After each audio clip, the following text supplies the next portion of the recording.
आज पुत्रदा एकादशी है।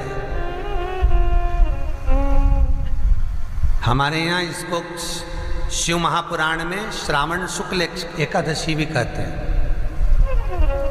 और कहते हैं ये सती माता ने श्रावण के महीने में यही एकादशी के दिन से जो व्रत साधना करना प्रारंभ करी थी वो सुख देने वाली थी।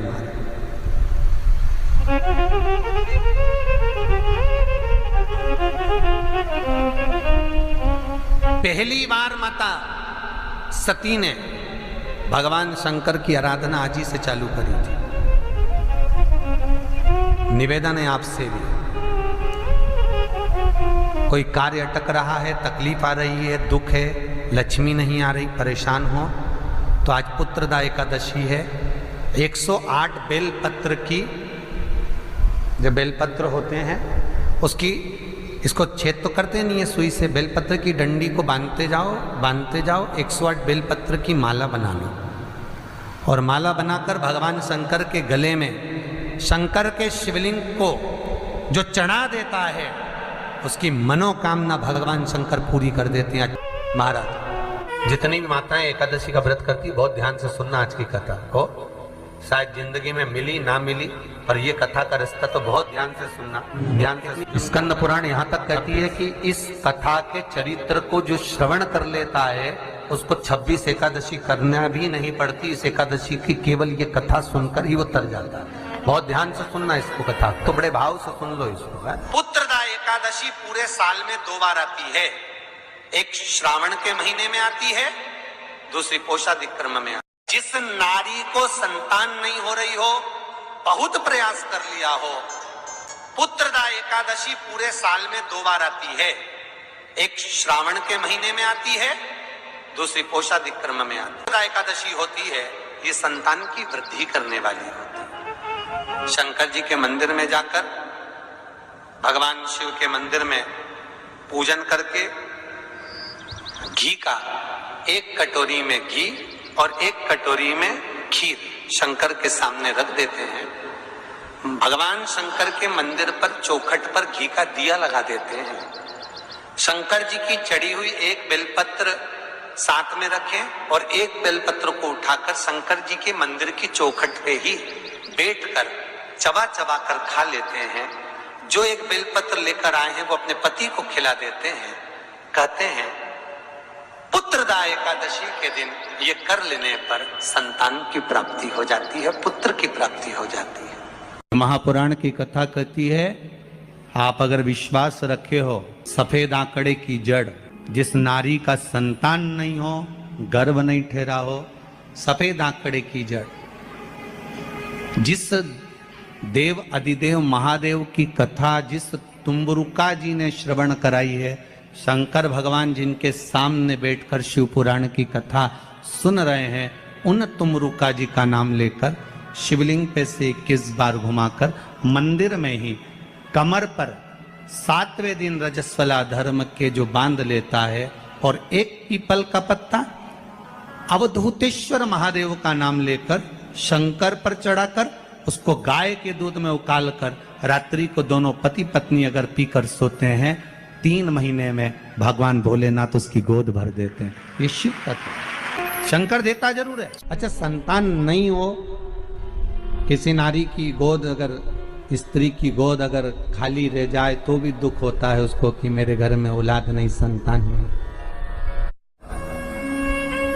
बड़े प्रेम से सबसे पहला नियम एकादशी व्रत का, सबसे पहला नियम है कि आप जिस दिन व्रत करो उसके एक दिन पहले भक्ति का संचार इस हृदय में कर लो। भक्ति का संचार इस हृदय में कर लीजिए। जिस दिन आप व्रत करो, जैसे एकादशी का व्रत कर रहे हो तो दशमी के दिन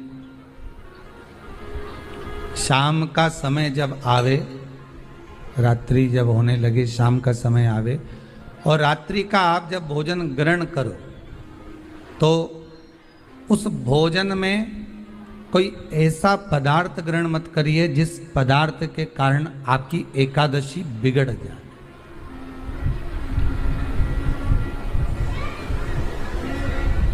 कोई बेकार भोजन में ग्रहण नहीं करना,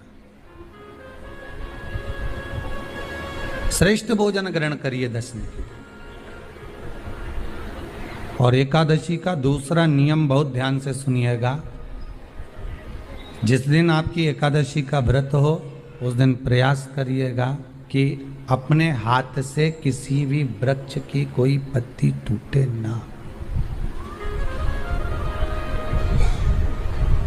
अपने हाथ से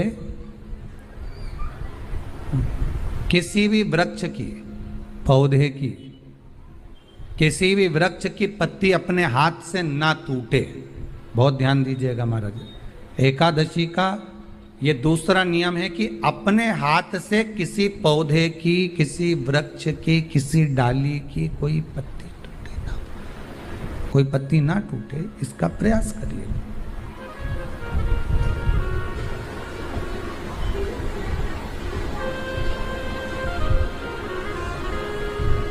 कितना सुंदर व्याख्यान कहा है, कितना सुंदर वर्णन है महाराज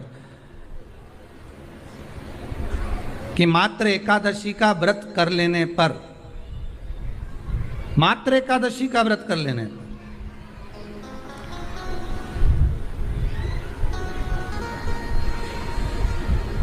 जो पूर्व में किया गया हमारा पाप कर्म है, हमने किसी जीव की हत्या करी है, हमने किसी को कष्ट प्रदान करा है, हमने किसी को अपशब्द कहा है, हमने किसी को ताने दिए, हमने किसी को आड़ा टेढ़ा कहा है, हमने किसी को गालियां दे दी है, मात्र एकादशी का व्रत ही कर लेने पर ये सारे जो दोष हैं वो समाप्त हो जाते हैं।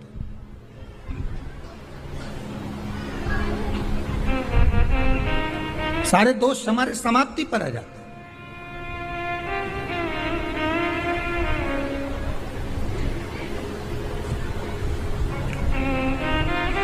अब एक विचार करिएगा थोड़ा सा अपने मन में, अपने चित्त में, अपनी वृत्ति में एक बात उतारिएगा, एक अपने मन में एक बात को उतार कर रखिएगा कि आप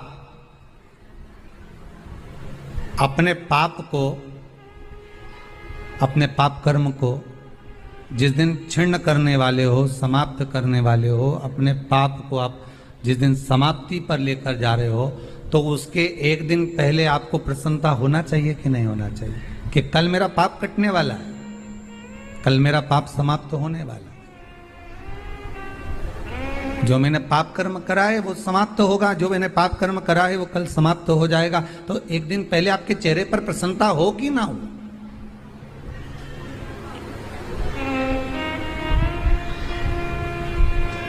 और चेहरे पर वो प्रसन्नता आपके आना चाहिए कि कल मेरा एकादशी का व्रत है, आज दशमी है, कल एकादशी का व्रत है, तो कल मेरी जब एकादशी का व्रत रहेगा तो मेरा ना जाने कितना कितना पाप, कितना असत्य, कितना झूठ, कितना प्रपंच वो समाप्त हो जाएगा। इसमें मुझे प्रसन्नता हो, इसमें मुझे आनंदता हो।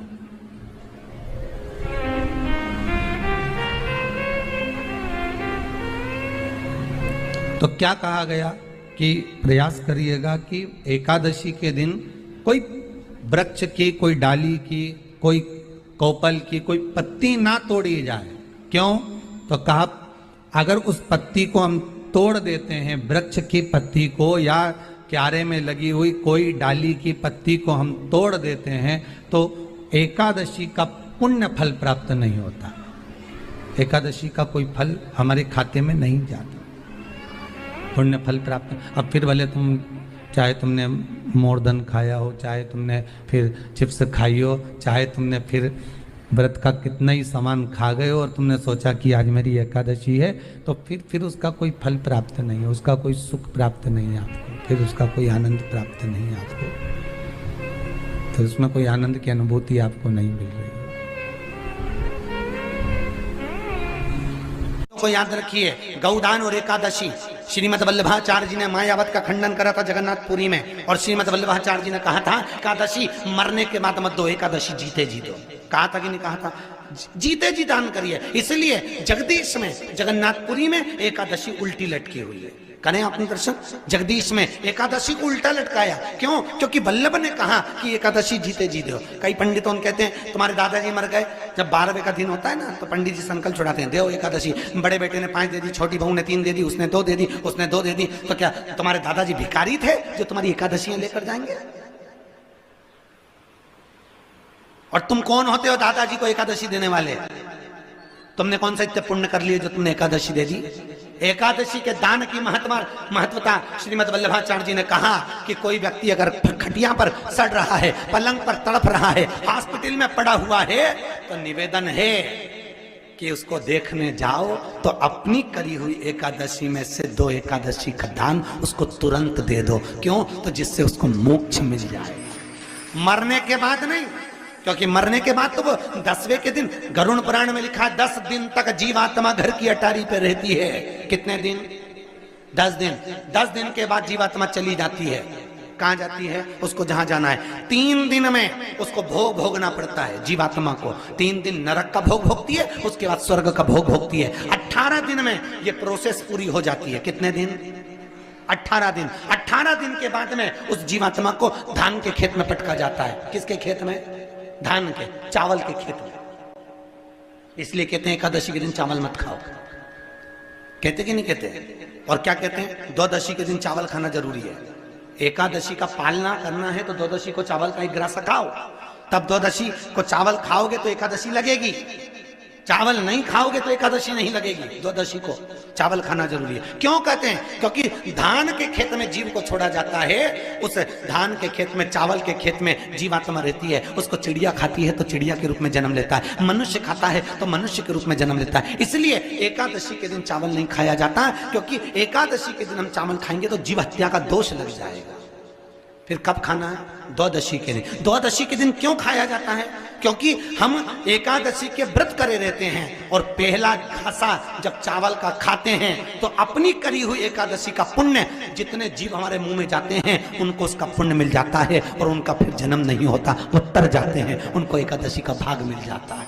इसलिए कहते हैं एकादशी को चावल मत खाओ, पर द्वादशी को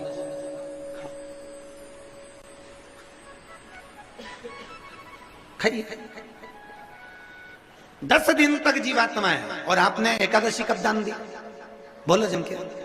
12वें के दिन, 13वें के दिन आपने एकादशी का दान दिया, वो मिली उनको? अरे बोलो अच्छे से। कई तो अभी तक कर रही होगी, हमारे दादाजी के निमित्त की कर रहे हैं, कर ले। फिर वही वाली बात आ गई, गुलाब के फूल में पानी जारी है। एकादशी के दिन शंकर भगवान को चावल का दाना चढ़ाना चाहिए कि नहीं चाहिए?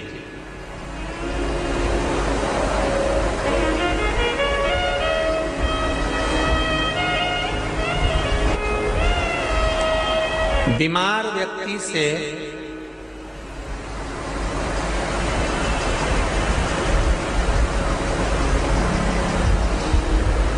कोई बीमार व्यक्ति है, बहुत रोगीला, उसको बहुत रोग है, शुगर है, बीपी है, थायराइड है, सब कुछ है उसको,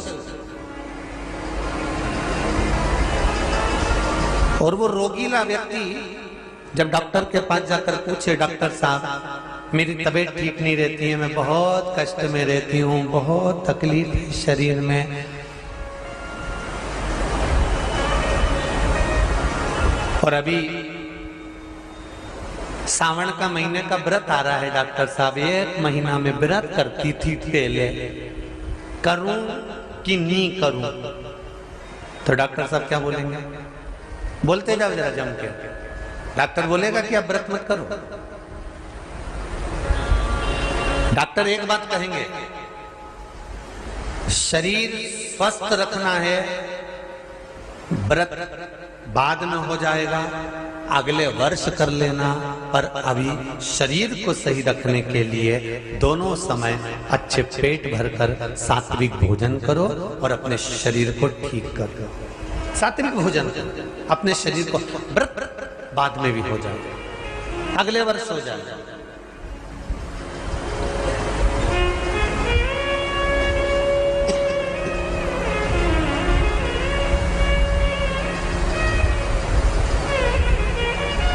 अभी तुम थोड़ा सवेरे 2 बिस्कुट ले लिया करो, सुबह नाश्ता ले लिया करो, भोजन ले लिया करो, फिर दोपहर में कुछ हल्का फुल्का लेकर थोड़ी थोड़ी देर में खाते रहना चाहिए। हो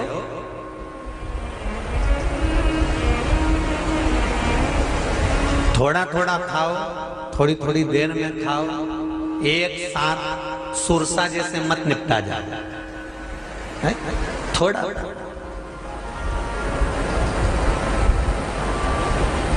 ज्यादा खाओगे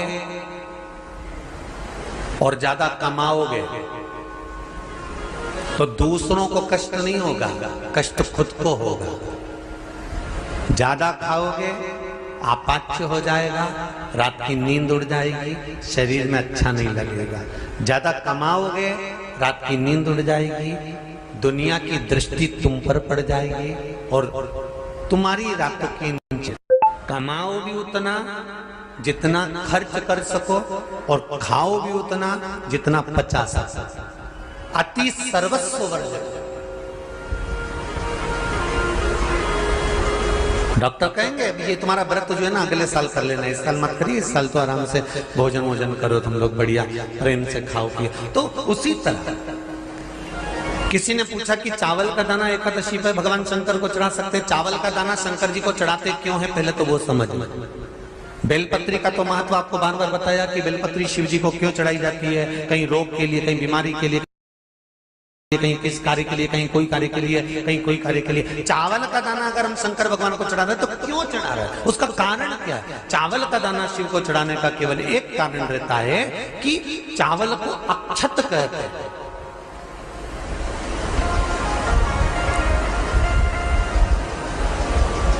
अक्षत का मतलब होता है अक्षय।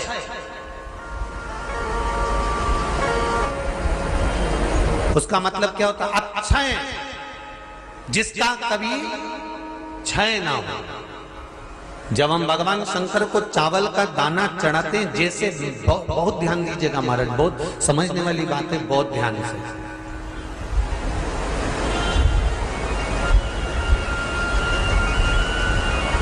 चावल का दाना हमारे मस्तक पर तिलक करने के बाद पंडित जी क्यों लगाते हैं कि भगवान जैसा समय आज चल रहा है, आप पूजन कर रहे हो, पाठ कर रहे हो, दान कर रहे हो, पुण्य कर रहे हो, सत्कर्म कर रहे हो, भजन कर रहे हो, मेरा देव अधिदेव महादेव, मेरा नारायण, मेरा सत्यनारायण भगवान, मेरा राम जी, मेरा विष्णु जी, मेरा भागवत मैया, मेरी रामायण मैया।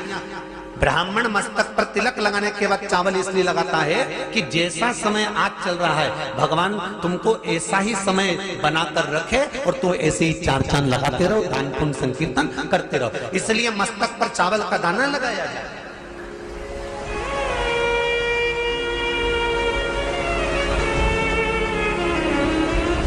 कोई मर जाता है, मरने के बाद जब तक पगड़ी नहीं होती तब तक माथे पर तिलक, चावल का दाना लगाया जाता है। जम के बोलो जरा, नहीं लगाते। किसी पंडित जी से पूछो, ब्राह्मण देवता से पूछो, ब्राह्मण देवता ये कोई मर गया और हमारा तो नियम है कि हम सिर पे तिलक लगाते हैं, चावल लगाते हैं, या पंडित जी से हम तिलक लगवाते हैं, मंदिर जाते हैं तो मंदिर में जाके तिलक लगवा के हम चावल का दाना लगवाते हैं, क्यों नहीं लगाते? उसका कारण क्या है? जब किसी के मरने के बाद 10 दिन तक, 12 दिन तक मस्तक पर तिलक क्यों नहीं लगाया जाता? 10-12 दिन तक माथे पर तिलक या चावल क्यों नहीं लगाया जाता? उसका कारण है कि ये जो समय आया है, तुम्हारे यहाँ जो गमी हुई है, तुम्हारे यहाँ कोई मर गया है, तुम्हारे यहाँ किसी के प्राण छूट गए हैं, तो ब्राह्मण इसलिए तिलक नहीं लगाता आपको, इसलिए चावल का दाना नहीं लगाता कि ऐसा दिन भगवान अब ना लाए, इसको अमर ना करे, इसको अक्षय ना करे, इसको प्रबल ना करे। और जब चावल का दाना, तो यहां शिव महापुराण की कथा करी, चावल का दाना हम शिव जी को क्यों चढ़ाते हैं, भगवान को क्यों समर्पित करते हैं, भगवान के पूजन में अक्षत क्यों समर्पित करते हैं, चावल क्यों समर्पित करते हैं, उसका कारण क्या है? तो कहा आज मैंने जब चावल का दाना आपको समर्पित करा है, जिस भाव से, जिस विश्वास से, जिस श्रद्धा से, जिस मन से मैं आपको रिझा रही हूँ, हे भोलेनाथ मेरी ये मनोकामना पूर्ण कर, इसको अक्षय कर देना, इसको अमर कर देना, बस इतनी कृपा आप कर। अब किसी ने पूछा एकादशी के दिन चावल चढ़ाए कि नहीं चढ़ाए, तो यहां तो सीधी सीधी बात है, बीमारी देखकर थोड़ी ना आती है कि नवरात्र चल रहे हैं कि सावन का सोमवार चल रहा है। बीमारी तो बीमारी। तुम चावल मत खाओ। तिरुपति कौन कौन गया, हाथ उठाओ। ठीक है। जगन्नाथ जी कौन कौन गया, हाथ उठाओ। हाँ ठीक है। द्वारका जी कौन कौन गया, हाथ उठाओ। ठीक है। बद्रीनाथ कौन कौन गया, हाथ उठाओ। ठीक है। एकादशी के दिन कभी कभी तुम बद्रीनाथ चले जाओ, एकादशी के दिन तुम द्वारका चले जाओ, एकादशी के दिन तुम तिरुपति चले जाओ, एकादशी के दिन तुम जगन्नाथ चले जाओ, एकादशी के दिन तुम्हारी मर्जी पड़े भगवान के किसी धाम में चले जाओ और भगवान को भोग लगाओ और उनकी थाली को झांक कर देखना, उसमें चावल जरूर मिलेगा। उसमें ऐसा नहीं है कि चावल नहीं मिलेगा। बद्री नारायण में भगवान को चावल का भोग लगा हुआ मिलेगा, द्वारका में चावल का भोग लगा हुआ मिलेगा, आपको जगन्नाथ में चावल का भोग लगा हुआ मिलेगा, तिरुपति में मिलेगा, द्वारकाधीश में मिलेगा, नाथद्वारा में मिलेगा, सांवरिया सेठ में मिलेगा, काकरोली जी में मिलेगा। आप जहां जाओगे वहां पर एकादशी के दिन भगवान को चावल आएगा, क्योंकि भगवान के लिए परहेज नहीं है। जो काम में डूबा हुआ है, जो आसक्ति में डूबा हुआ है, जो लोभ में डूबा हुआ है, जो वासनाओं में डूबा हुआ है, जो तृष्णा में डूबा हुआ है और जो माता के गर्भ से जन्म लिया, एकादशी के दिन चावल उसको नहीं खाना। बहुत सुंदर संवाद है, ध्यान दीजिएगा। जिसके घर में कमाने वाले 2-4 हैं, पैसा तो आ रहा है पर घर में टिक नहीं रहा, डॉक्टर में, पुलिस में, एक्सीडेंट आदि में, कहीं गलत जगह पर व्यसन में अगर पैसा जा रहा है, जुए में, मांसाहार, मदिरा पान, या कहीं आया पैसा आने में कमी नहीं, आ रहा है पर टिक नहीं रहा, रुक नहीं रहा। कोई मांगने आ गया, दे दिया, फिर वहां से अपने पास नहीं आ रहा, अपन कह रहे हैं भैया हमारा पैसा लौटा दो, नहीं आ रहा। तो महाराज शिव महापुराण की कथा कहती है, एकादशी के दिन गंगा के जल में मात्र 7 बेलपत्री डालकर जो नंदीश्वर भगवान अर्थात जो शंकर जी के शिवलिंग के सामने नंदी होता है, उस नंदी के चरण पर गंगा का जल चढ़ाकर बेलपत्री शिव पर समर्पित कर देता है, उसके घर में रुपया रुकना चालू हो जाता है। फिर वो गलत जगह पर नहीं जाता, गलत स्थान पर वो धन जाएगा ही नहीं।